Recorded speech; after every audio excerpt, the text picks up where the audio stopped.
CJ. Investigators are working to determine what sparked a fire that killed an infant and critically injured a woman early this morning. We'll have the latest from the scene in moments. And the family of a 16-year-old boy who died in an intentional hit and run makes an emotional plea with police, also asking for a witness to come forward. And the Ford government is planning to make changes when it comes to who will be accepting into the province's medical school. Those details are coming up. This is Live at 5.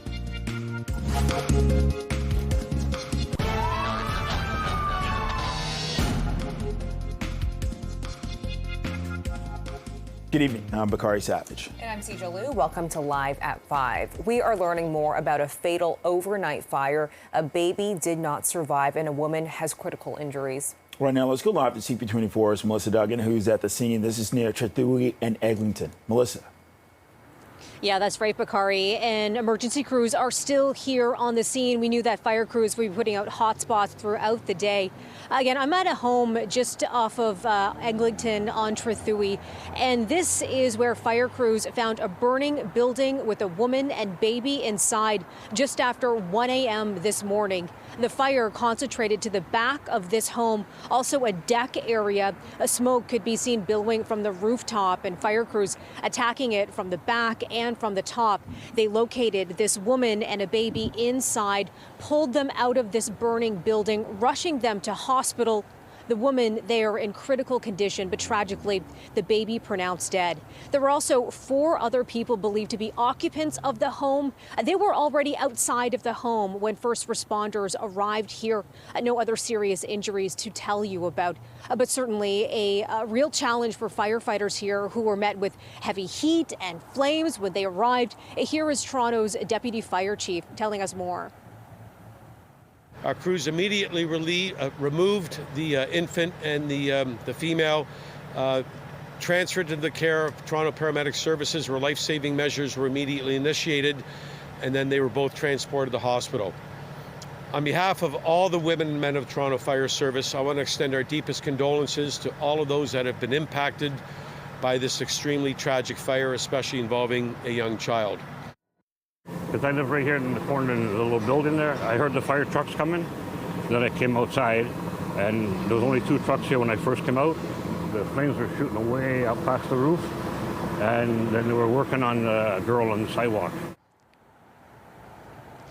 That man, a neighbor, a witness, also just describing a frantic scene trying to save this woman and baby before they were rushed off to hospital. Now, the relationship between the woman and baby not clear at this time. Still plenty of questions that need answers here. We do know, Bakari and Seja, that the Ontario Fire Marshal has been called and that the Toronto and Fire and Police investigation still does continue this hour. Back to you. Okay, Melissa Duggan reporting live for us. Thank you for that update. It's been 5 years since a 16-year-old boy died. It happened during a hit and run in East York. And today, as mother and investigators are renewing their call for someone to speak up. Police say Matthew Drever was deliberately hit by a vehicle in Stan Watlow Park on October 7th, 2019. At the time, investigators said it happened after he and a friend got involved with an interaction with 2 people in a vehicle on Woodbine Avenue. A video surveillance shows the suspect SUV moments after Matthew was hit. And police say that a passenger had gotten out of the vehicle before it happened. They want to speak with that person.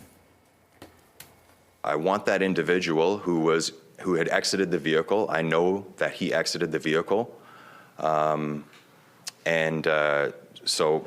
he's not in it when the actual offense is taking place. To me, at this point, he is a witness. I need to speak with that individual. I can picture, I know how I would feel in this situation. Keeping a secret like that is a very heavy burden. Matthew was taken from us. Matthew was taken from us 5 years ago. Rick destroyed our family, left us with many unanswered questions. Why? How could this happen to my child? When will Matthew be able to rest peacefully, knowing the person who did this are held responsible? And CP24's crime analyst Steve Ryan joins us now with more on the investigation. And Steve, in this latest update, police know who they want to speak to. They mentioned there was a witness. Why is that so important in this case? That second person that was in the passenger seat who got out, as we heard from the detective sergeant, that person may believe that they are a suspect in this homicide and have laid low for this period of 5 years. Today, the DS said directly to that person that you are a witness. They do not believe that he was culpable in the homicide, so they are making a plea for that guy to come forward and provide the information that he knows without any fear of being charged with homicide himself. He is considered to be a witness, and that's a very big point that the police have made. And it's a big extension of a hand to this person to say, come on in and talk to us and help us solve this case. Well, along those lines, Steve, it's been 5 years. We heard the mom. She was really emotional. Why make her go through this even, again? Yeah, that's a great question. And it's something that homicide detectives never do lightly. It's a lot of thought that is put into having a family member go before the cameras because you know that's going to be the reaction. But what that does, well, two things. Number one, it's the anniversary date. So you get more of an impact having this done on the 5th year of the anniversary of this unsolved case. And it gives a real emotional appeal to people out there in the community who may have information. So it also suggests that you have no other evidence. And that's something that I've done in the past myself. If you're out of evidence, the case is cold, there's nothing else you can do to stir the interest in this case, put mom in front of the cameras. It's gut-wrenching, it's hard, and it's something that investigators don't typically like doing, but sometimes that's the last thing you've got. You mentioned this is kind of a last-ditch effort. What more might police do to change their approach in this case at this moment? Well, I think what we heard today was a great strategy by the police, and that was completely saying to this second person, we do not believe you are a suspect. Look, anybody can become a witness. Anybody that can be a witness can become a suspect if other information comes up. But this officer in charge was quite clear today. From what he knows so far, you are a witness, you are not culpable, which are really important words, and that man should get himself a lawyer, go into a police station, provide that statement, and there is no fear that he would be charged with homicide unless, of course, new information surfaces. Steve, what else can you tell us about the happenings or what could be happening behind the scenes with this case? It's been 5 years. Well, oftentimes sadly, you run out of things to do. You can't create evidence. You can only go where the evidence leads you. But if you have no evidence left, and every piece of evidence you had leads you to a dead end, you do things such as having a family member make that appeal, get some interest in that case, and, as we heard today, say to this guy that was in the passenger part of that car, you are not a suspect, you are a witness. That may be something that we could hear about in the next 24 hours or so. If, in fact, that information gets back to this guy, he'll get himself a lawyer and get into a police station, because I suspect he laid low for all this time because he felt that he would have been a suspect as well. Okay. CP24's crime analyst, Steve Ryan, thank you. You're welcome. Well, a man's dead after a crash on the 401 eastbound. This is in Clarington. It happened around 4:45 this morning on the off-ramp to Holt Road. OPP say the driver was going approximately 200 kilometers an hour when he left the road and flipped multiple times. A 38-year-old man from Ajax was pronounced dead at the scene. Right now it's 5:08, 11 degrees. Let's check in on the commute with CP24's traffic specialist, Adj. Yeah, we have some problems now, Bakari. They're happening on the Don Valley Parkway. If you're making your way on the northbound side, this is right through Lawrence. It's just a stall off to the side. It's a dump truck that stalled, and you'll find the right lane blocked with Toronto Transportation. So if you're coming on the northbound side, there's definitely a backlog as you make your way from about Bayview, Bloor. Then if your travels take you up on the 401, this is the eastbound 401 exit ramp. That takes you to Renforth. It looks like the stall that we were dealing with in the right lane just cleared. So that's better news for you if you're headed that way. 401 West, no issues, but I lied. We do have problems on the westbound 401. This is on the exit ramp. That does take you to Warden. It looks like a piece of the right lane is blocked following this stalled vehicle, but the rest of the 401 as you navigate across the top of the city is very, very busy. On city streets, we continue to deal with this collision in Etobicoke. It's on Highway 27 right at Humber College Boulevard. This CP24 traffic report is brought to you by 407 ETR. Enjoy the journey with a stress-free commute. An officer with the South Simcoe Police Service is facing discreditable conduct charges sparked by a sexual assault allegation. Police say that the investigation started in October of last year after the woman's allegation was received by the Office of the Independent Police Review Director. The Provincial Special Investigations Unit investigated but did not lay criminal charges. South Simcoe police say further questions were raised about the constable's conduct, and an outside police service investigated. The 15-year veteran of the force, who's on leave of absence, faces 9 counts of discreditable conduct under the Police Services Act. A Canada-wide warrant has been issued for a man in connection with the deadly summer shooting near Dufferin and Eglinton. 41-year-old Damini Hibbert is facing a charge of first-degree murder. He is described as 5'10" with a medium build, black hair, and brown eyes. Now, the shooting happened on the morning of September 1st. The victim, identified as 37-year-old Tristan McNally of Brampton, was found with gunshot wounds in a laneway behind some businesses near Times Road. He was rushed to the hospital but pronounced dead. 36-year-old Stacey Downey has already been arrested and charged with first-degree murder in the shooting. And police are asking for help identifying a suspect in a concerning encounter in the West End. So this happened Wednesday afternoon in the area of Bloor and Lansdowne. Police say a man approached a young person, asked them to take their picture in a nearby backyard. Police say that the youth became uncomfortable and was assaulted when they attempted to leave. The suspect is described as being 25 to 30 years old. You see him right here, 5'10", with short black hair and a scruffy beard. He was wearing a black jacket and dark sweatpants. Anyone who recognizes him, you're asked to come forward. The Ford government says it will not allow international students in the province's medical schools starting in fall of 2026. It's all part of a plan to expand its Learn and Stay program to further prioritize Ontario students. If passed, Ontario medical schools are going to prioritize 95% of undergraduate seats for Ontario students by 2026, with the remaining 5% required to go to Canadians from other parts of the country. The Ford government's also spending an estimated $88 million over 3 years to expand grants for undergrad students who commit to practice family medicine in Ontario with a full roster of patients once they graduate. This has been gnawing at me for years, as my colleagues know. I found out because you'd go out to events and I'd say, how are the kids? Well, they're studying in Ireland, or they're studying in the Caribbean, they're studying in the US. And what happens? They meet someone and they don't come back home. So I've just been all over our Minister of Colleges and Universities, and there was 18% students from around the world taking our kids' seats and then not even staying here and going back to their country. And it's just not right. So now it's going to be 100% Canadian, 95% Ontario. We're making an investment in Ontario residents, and then when there are other opportunities, Canadian residents.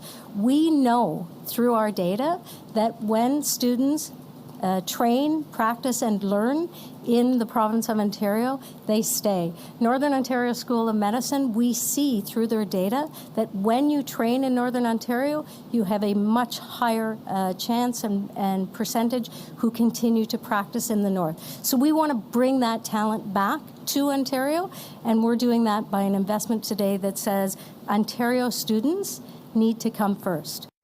The Ford government says it will review the visa training program, which trains international students sponsored by foreign governments to further protect training capacity for Ontario students. And GO Train riders on the Barrie Line, you're going to have to make alternative plans for getting around this weekend.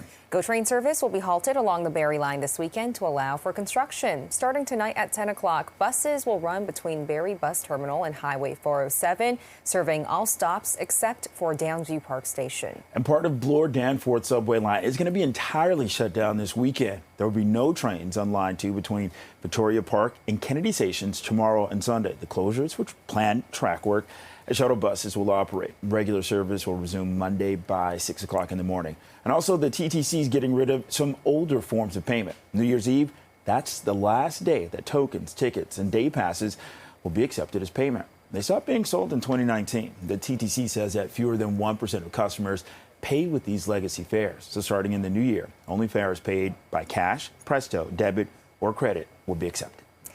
It is 5:14, 11 degrees outside. This is Live at 5. Still ahead, the latest on the search for a former Olympic snowboarder for Team Canada who is now accused of running a multinational drug ring. That story after the break.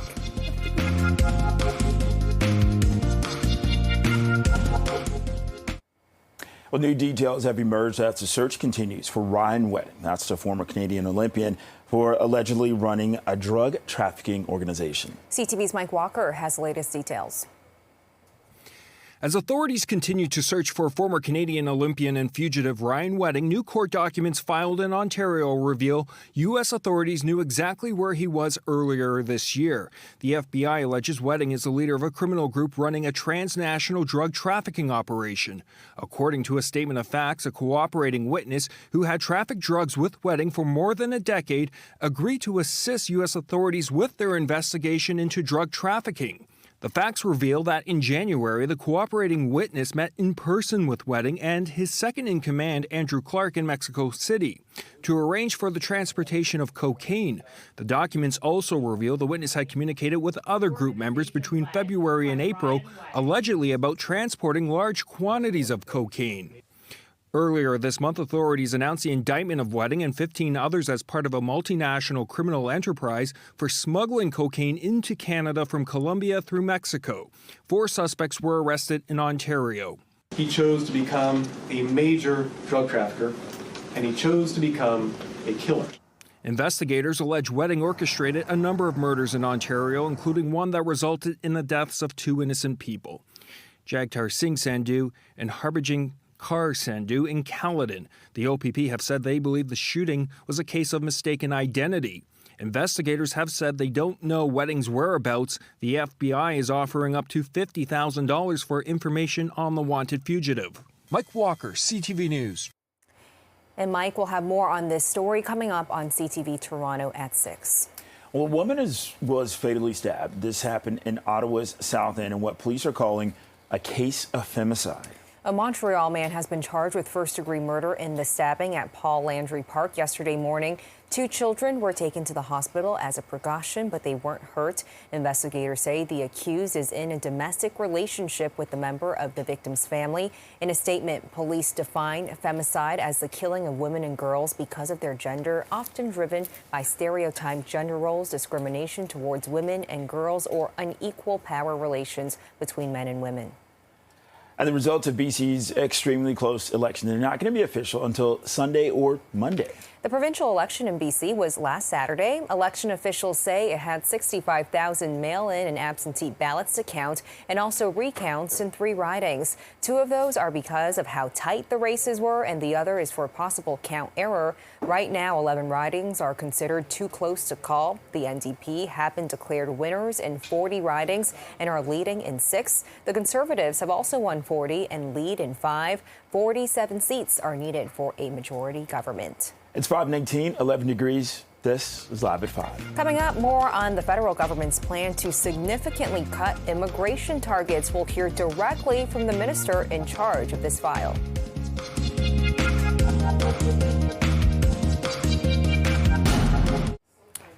We are learning more about the federal government's plan to reduce the number of permanent residents brought in as part of Canada's immigration system. Canada is reducing its target for permanent residents by 20% from 500,000 to 395,000 next year. So the number of temporary residents will also be cut over the next 3 years from just over 7% of the population to 5%. The move comes after criticism that the population increase is impacting housing and affordability.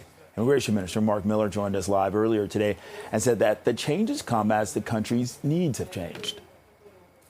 We grew the immigration levels in Canada for a really valid reason after COVID. You can remember businesses, small and big, were asking for more labor. Universities and institutions were asking for more people to come in.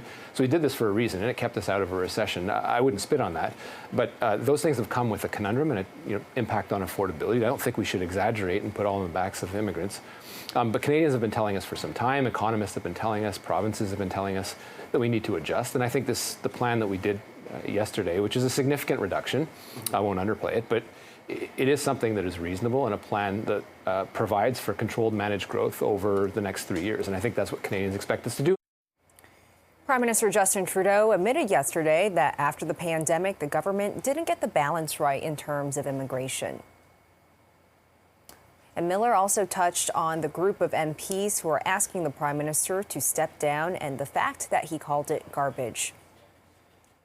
I've been harsh on some of the colleagues. I didn't like the backroom politics. I think you need to say things to people's face, and that's all I asked for. And I think that was done in our caucus meeting. I respect the heck out of people like Wayne Long. In fact, him and I have traded punches in the boxing ring together. He knows what to get when you take a shot at someone and you get it back. And that's fair and square. It's fair game. But we need to be focusing on Canadians. And I do think that is silly to be focusing on anything other than Pierre Poilievre, who is probably one of the most destructive forces Canada's seen in a while.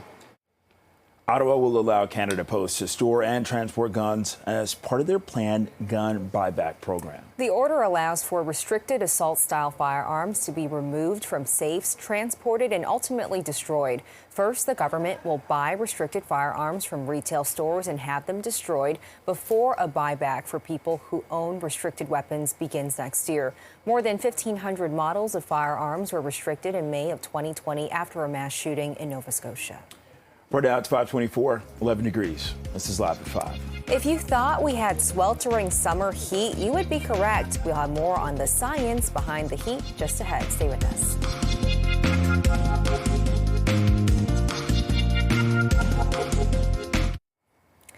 Scientists have found that climate change led to record-setting heat records across the country this summer. Yeah, scientists from Environment Canada and Climate Change Canada, they studied 37 of the hottest heat waves in 17 regions across the country. They found that human-caused climate change made almost all of Canada's worst heat waves hotter and more likely to occur. I think it does inform colleagues in Health Canada research on health impacts of heat waves. We know that heat waves are, in fact, the one of or the most deadly weather extreme affecting people. And if we think of the 2021 heat wave in BC, which was associated sadly with more than 600 deaths in British Columbia, that is a measure of how important heat waves are for human health. 2023 was the second warmest year on record in Canada since 1948. Now, for this next story, are you a fan of Crocs? You just got a pair. Yeah, well, Crocs may have found a new niche market, and we're not talking about humans. The company introduced Crocs designed for canines this week as part of its Croctober campaign. And so far, they've been a huge success. In fact, the new line quickly sold out at $50 a pair, so anyone wanting to fetch their pet a set will have to wait until they are back in stock. So adorable. Right now it's 5:28, 11 degrees. This is Live at 5. And we are following the latest developments on a fatal fire overnight. We have more from CP24's Melissa Duggan live from the scene. Stay with us.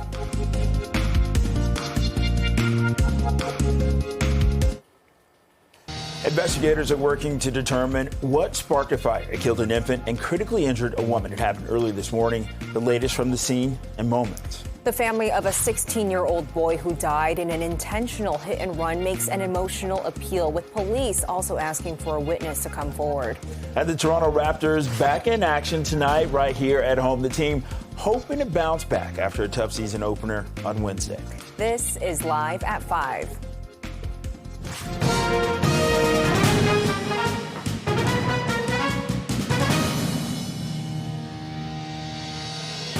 Hello, I'm Sija Liu. And I'm Bakari Savage. Let's get to our top story. It's been 5 years since a 16-year-old boy died. This happened in a hit and run. This was in East York. And today, his mother and investigators are renewing their call for someone to speak up. Police say Matthew Drever was deliberately hit by a vehicle in Stan Watlow Park on October 7th in 2019. At the time, investigators said it happened after he and a friend got involved with an interaction with two people in a vehicle on Woodbine Avenue. Video surveillance shows a suspect SUV moments after Matthew was struck. Police say a passenger had gotten out of the vehicle before it happened, and they want to speak with that person. If he was concerned about culpability, and that's a motive for him not to come forward, I think that this statement here from me to say that I don't have any information that you're culpable in this, so I want you to come forward as a witness to help clear this up for us. Since Matthew's voice was silenced 5 years ago, I have been using my voice to speak for him and trying to bring justice for Matthew's case. Matthew was just a 16-year-old boy who had life ahead of him before he was robbed of that. So please, if someone you know have information that could bring us closure, finding his murderer, Please speak out. And CP24's Steve Ryan joins us now with more on this investigation. And Steve, police know who they want to speak to here, that witness. Why might the witness want to come forward now 5 years later? Well, because the detective sergeant was quite clear in that clip that we just played. That person is not a suspect. The DS said that he does not believe that that person was culpable at all in this homicide. In fact, he was out of the vehicle when the driver allegedly intentionally struck the 16-year-old and killed him. So that's key information. That person may have been laying low for the last 5 years for fear that they may be party to the offense of murder. The DS said that that's not the case. So that should be enough of an impetus for this guy to get a lawyer, go into a police station, clear his conscience, give that mom some closure, and put an end to this investigation. Hey, Steve, we saw this video. They're showing the video right now. We see this SUV coming. What happened to that SUV? Because I'm pretty sure there was some damage done to it, right? You know, It has to go to a body shop or something. Yeah, that's right. So that car, if it had sustained some damage, could have gone underground itself for all this time, or it could have gone to a body shop. And there is an onus on body shops if they've got damage to a vehicle that is unexplainable to contact the police. So this, you make a good point. This could draw attention to that car, although it was 5 years ago. If somebody at a body shop repaired a Hyundai Santa Fe, dark-colored sport utility, if it's got some damage on it that may have been unexplainable, they may as well want to give the police a call, just to give them a bit of a heads up, because every bit of information is good information, and the police will follow up with every lead. And how effective is this sort of strategy by police where you get the family involved? It's a very emotional message that they're putting out there based on your experience. Do witnesses typically come forward, or someone with a tip? They do. Not saying all the time that the information is accurate or it's even credible, but to take this step, the police have gone through a lot of angst themselves, a lot of thought, a lot of debate back and forth before they decide to put a family member before the media, because it's heartbreaking. And you know very well the reaction that we saw in that clip is what's going to happen to that family member. But when you have little information, little evidence, and your case is at a dead end, this is what you do to stir the interest. And I suspect they will get calls, whether or not they are good calls or not. This will generate some information, I do believe. Hey, see, we saw how emotional Matthew's mom still is. What about the detectives working on this? Because this isn't the only case that they have that, you know, hasn't been solved yet. Talk about, like, carrying that. You know, what is that like for you guys? So I left the job because of that very reason. You are surrounded by this incredible grief, and you form a bond with the families of homicide victims, particularly parents, moms in particular.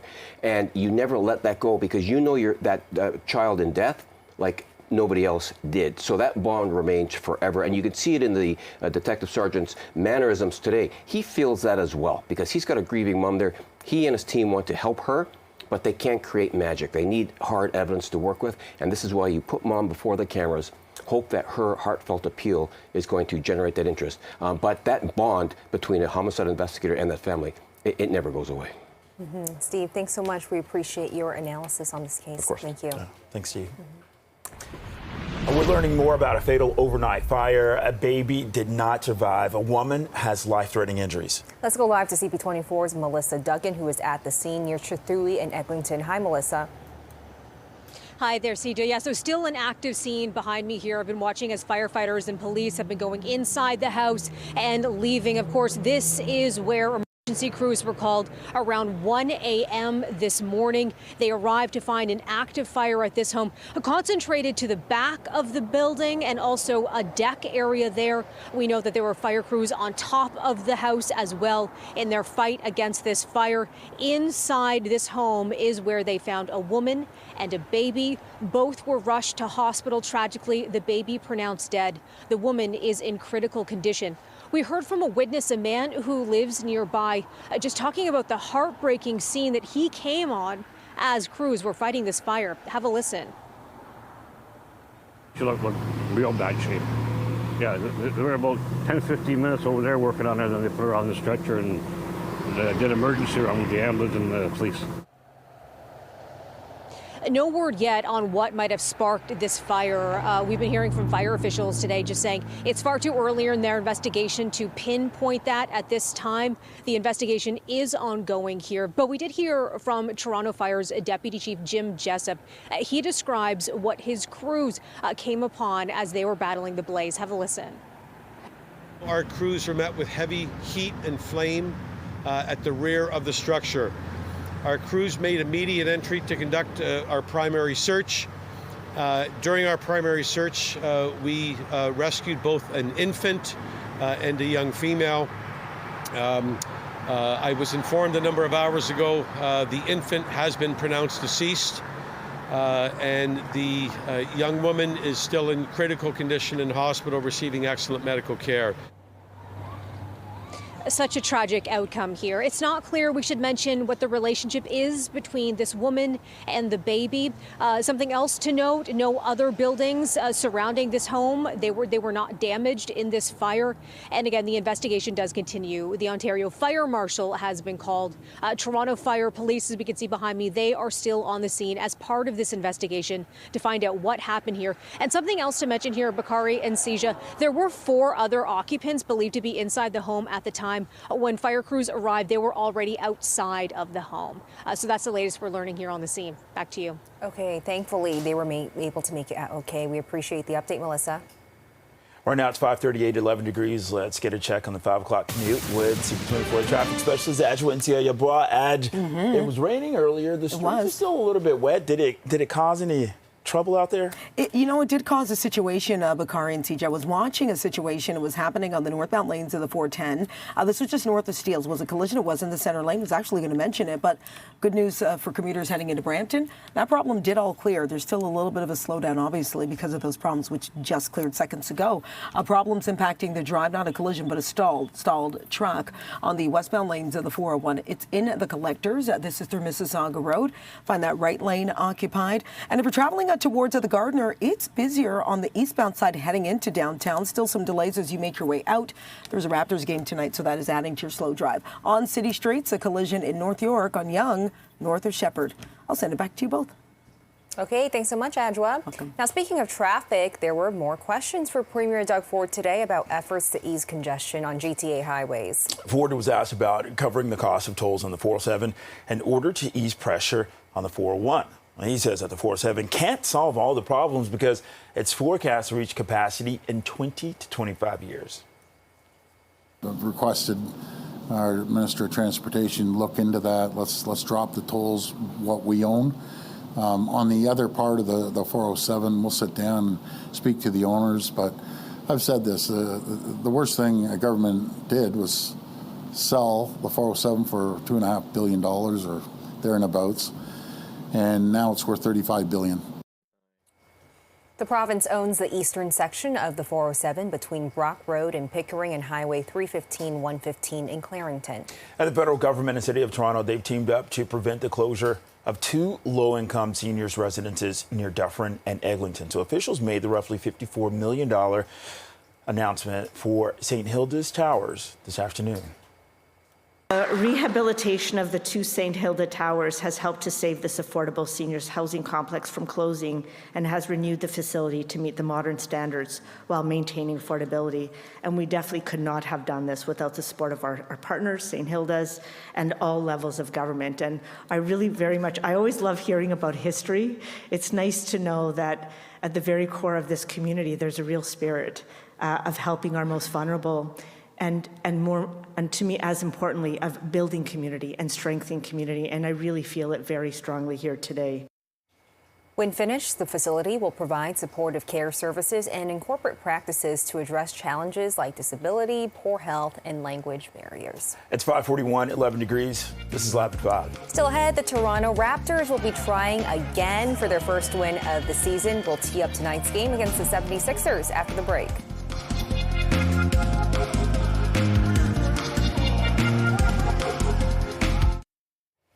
The Raptors are getting a break tonight. They're hosting the Philadelphia's 76ers, but the star Joel Embiid won't be in the lineup. Embiid is going to miss the game due to knee injury management, something that has drawn criticism from some and a reported investigation by the NBA. So the Raps are looking to bounce back from an embarrassing opening night loss to the Cavaliers. Emmanuel Quickly's questionable for tonight's game. This is after a hard fall on Wednesday. Tonight's game tips off at 7. And for more on what we could expect from the team tonight after that disappointing showing on Friday, we are joined live by basketball journalist and author of The Golden Generation, Oren Weisfield. Oren, thanks so much for joining us today. Now, it was a tough loss on opening night, 30-point loss. Do you think it was just opening night jitters? What do they need to shake this off for this game?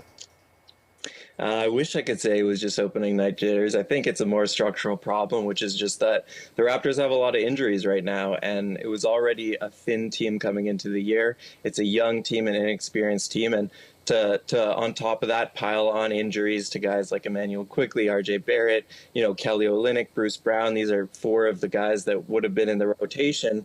The Raptors are just really thin right now, and it's going to be hard to be competitive as long as this is the case with all these injuries they have. Hey, Oren, along those lines, how important is it for the Raps to kind of get momentum in these first few games, start winning and, create some momentum for the rest of the season?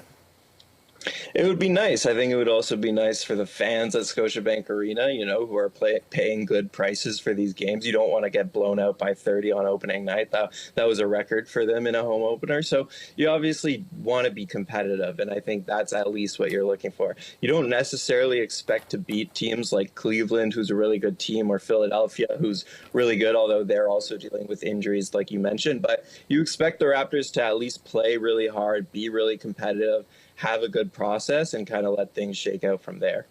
And we got to talk about face of the franchise, Scotty Barnes. He was an all-star last season. There are big things expected for him now. Based on his performance game 1, what do you evaluate? How do you evaluate his performance so far? Yeah, he has a lot on his shoulders right now in terms of not only is he kind of the main scorer, the main guy in the main unit, but once the starters leave and the bench comes on, it's really Scotty Barnes and 4 bench guys who are usually kind of rookies, in most cases inexperienced guys like Jamal Shed and Bruno Fernando, guys who don't have a lot of experience, and we're kind of asking Scotty to lift them on their shoulders and keep them in the game with these bench units. So he has a ton on his shoulders. It wasn't a good game 1 for him, obviously. He really struggled with those bench units more so than when he was out there with the starters, who were a lot more talented. But yeah, I mean, not a great start, but I'm sure he will bounce back. That's kind of been a trend in Scotty's career, is when he does have a bad game, especially when he doesn't necessarily play as hard or with as much force as you expect him, the next game he tends to. So I expect him to have a big night, but yeah, it's still a lot of other things will have to go right for the Raptors on top of that. Hey, Oren, do you see that cohesion, that chemistry coming in this game, or do we have a lot more games to see before that happens? Look, I think the group really likes each other, and that's probably been the most encouraging takeaway, is there's a kind of fresh atmosphere in the locker room. There's a lot of young guys, a lot of guys around the same age, and they seem to genuinely like each other. And if that happens off the court, it tends to eventually translate onto the court at some point in time. It might not happen today against a good Sixers team. It might not happen in the next couple of weeks when the Raptors have a really tough schedule to start the season and they have all these injuries as well. But as long as, throughout the season, you see that chemistry forming, you see guys getting to play with each other better and liking to play with each other and forming chemistry and just getting better as a team as the season goes on, I think that's all you can ask for this year. Yeah, for sure. And hopefully we can see more of a spark this game. Thanks so much, Owen. We appreciate your time today. Thanks for having me. Right now it's 5:48, 11 degrees. This is Live at 5. Coming up, we're taking a look at the new movies opening this weekend. Film critic Richard Krause gives us his reviews next. What the What's going on here? It's Friday, and that means that there are a lot of new movies opening in theaters, including the Palme d'Or winner at Cannes. Well, you did tell them, right? And Nora follows a Brighton Beach sex worker who becomes involved with the son of a Russian oligarch. There blossoms into a whirlwind romance and marriage until his powerful parents swoop in to put an end to it all. Film critic Richard Krause calls it a triumphant of controlled chaos and says it's one of the best movies of the year. It's a screwball comedy that takes off like a rocket, certainly very much meant for adults, but takes off like a rocket and just doesn't let up. Great performances. Expect Mikey Madison to be nominated and probably win Best Actress this year. This is a terrific film that has a great storyline, has great subtext about the difference in power dynamics between the two of them, the wealth gap, all that kind of stuff, but it never fails to entertain. So I gave Honora the coveted 4.5 out of 5-star review.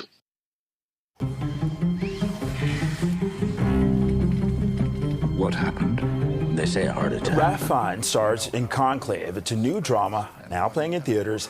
He plays the Dean of the Council of Cardinals, who must navigate intrigue and egos as he organizes the election of the successor to the deceased Pope. Krause says it may be a quiet movie, but it feels like a thriller. This is a movie that is about power and the thirst for that power. Terrific performances all around. It plays like a thriller. You will find yourself moving to the edge of your seat as you watch this movie.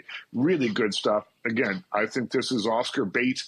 Look for this one when the nominations are announced. It's called Conclave, and it's in theaters right now. And it's 4 out of 5 stars. To your left, you'll see a beautiful view of the Grand Canyon. Tom Hardy returns as Venom in the final installment of the franchise. Venom: The Last Dance follows Eddie Brock, a former investigative journalist whose body plays host to Venom as they are pursued by a mysterious military man. They have to make a devastating decision to save themselves and the world. Krause says it's more of a frat boy movie than a superhero movie.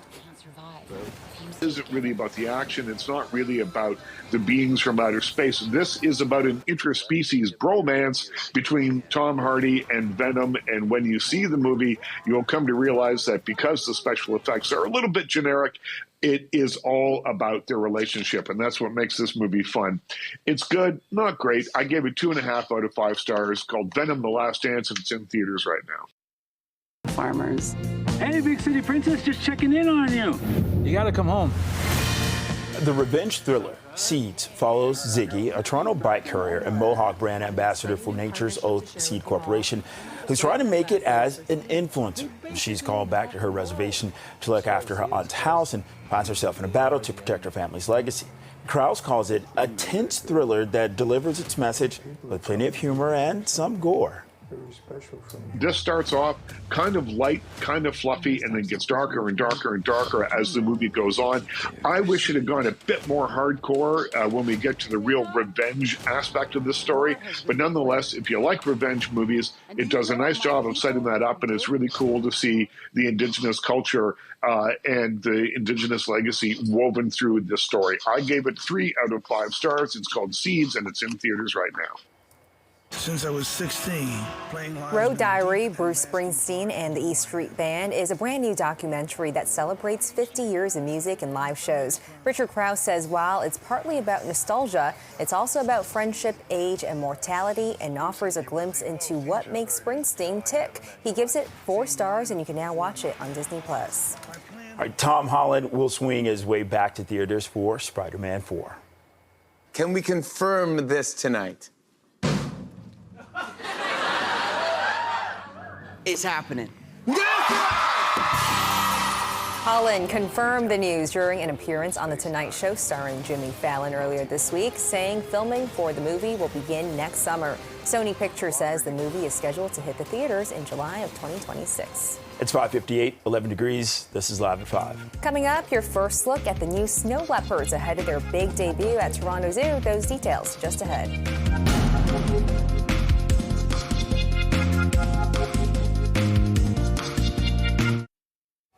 The Toronto Zoo is giving us a sneak peek of its 2 snow leopard cubs. Okay, I haven't practiced pronouncing the names. I don't know if you have. Minu and Zoya? I think. Yeah, they were born in May. They've been staying inside while they get proper vaccinations, and the zoo ensures that the outdoor habitat is safe for them. The zoo says Gita has been a great mother to the cubs and will even share bones with them.